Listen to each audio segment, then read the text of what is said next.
Shady Records formed in 2000 and in just over 20 years has more than 100 million record sales worldwide, captained by Eminem throughout its time, along with his manager Paul Rosenberg.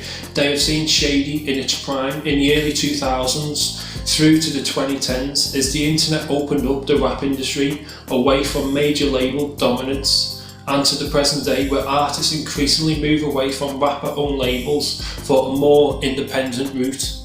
The history of Shady can be split into three eras, the first being 2000 to 2008, which can be stylised as Shady 1.0.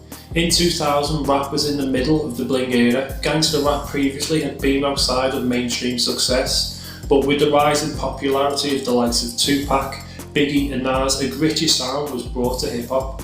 As hip-hop appeal broadened, Eminem entered, with a darker undertone of instability, violence, drug abuse from a white perspective, which was beyond the experience of previous white rappers like Third Base and Beastie Boys. After the success of the Slim Shady LP, M formed his own label, Shady Records, to release his second album and also the debut album of his group D12. D12 consisted of M, Proof, Bizarre, Mr. Porter, Conniver and Swifty McVeigh.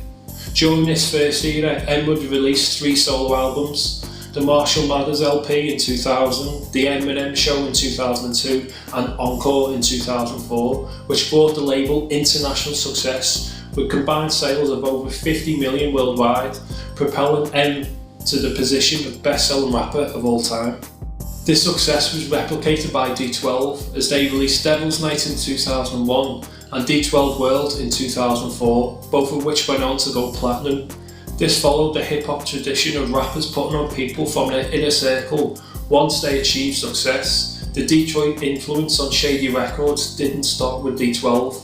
Obi Trice was signed as a solo artist in 2001.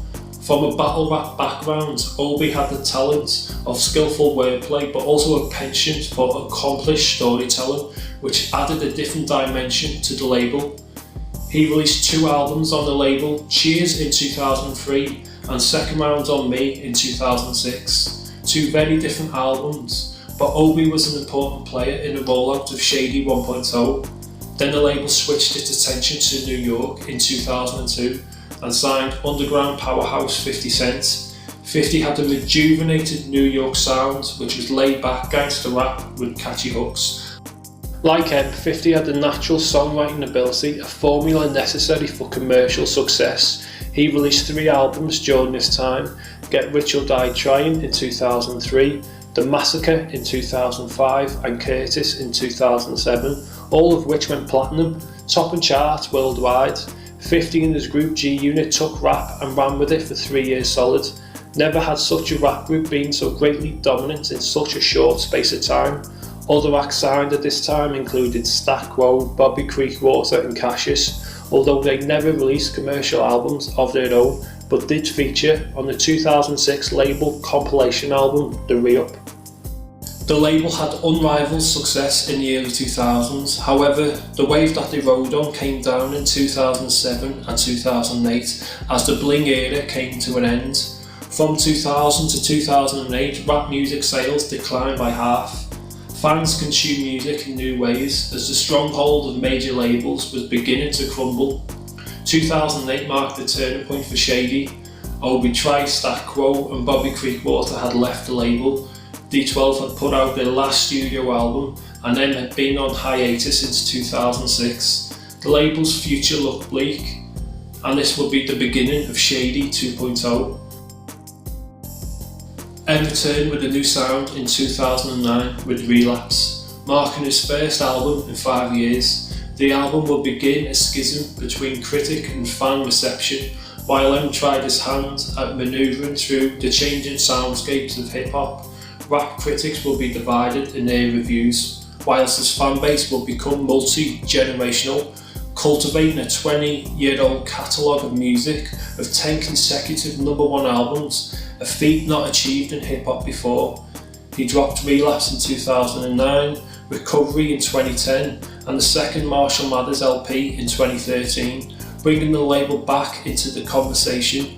50 at this time dropped before I Self-Destruct in 2009, but this would be his last release on the label, and he went on to depart in 2014, bringing the curtain down on an era of dominance in rap which few could match. Yelawolf and Slaughterhouse signed to the label in 2011. Yellow was a then up-and-coming rapper with a sound entrenched in southern roots, while Slaughterhouse was the combination of Joe Budden, Crooked Eye, Oyster 59 and Joel Ortiz, rappers with respected pedigree, one of the most talented supergroups of all time, also with Royce coming back into the Shady fold. He then reunited their Bad Meets Evil group after 10 years of not collaborating. Bad Meets Evil released Hell the sequel in 2011, Yelawolf released Radioactive in 2011 as well, and Love Story in 2014, while Slaughterhouse released their Welcome to Our House album in 2012. Shady took a step back from in-house production on many of these albums, allowing for more creative control from their artists as the label adapted in a time of changing fan engagement and the emergence of alternative hip-hop. Although the second era of Shady wasn't as commercially successful as the first, it saw M50 enter a darker phase in 2008. Yelawolf, a rapper from Alabama, enjoyed the birth of his career and a successful start to what could have been a dominant rap supergroup in Slaughterhouse.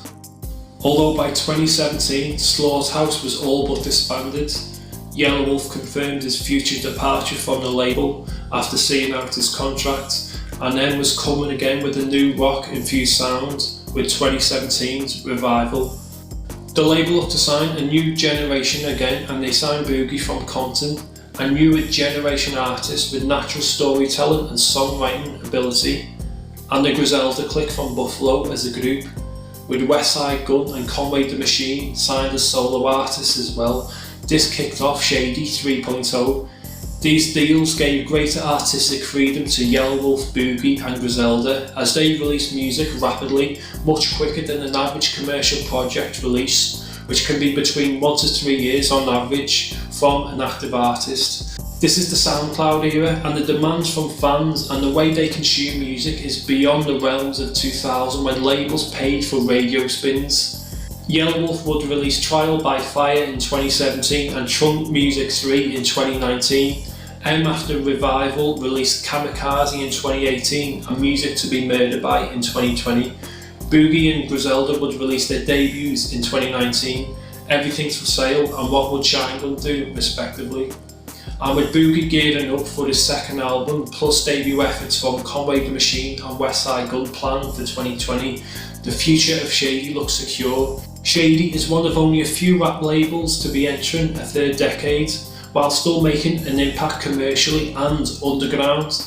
The environment of rap is constantly changing, but the key factor is to navigate and allow artists to flourish. And if we look at the position of the label today, the label looks comfortably set up for the future. If you like what we've covered today, please consider subscribing for more content and let us know what we should cover next. This has been Hip Hop Frequency. Thanks for listening.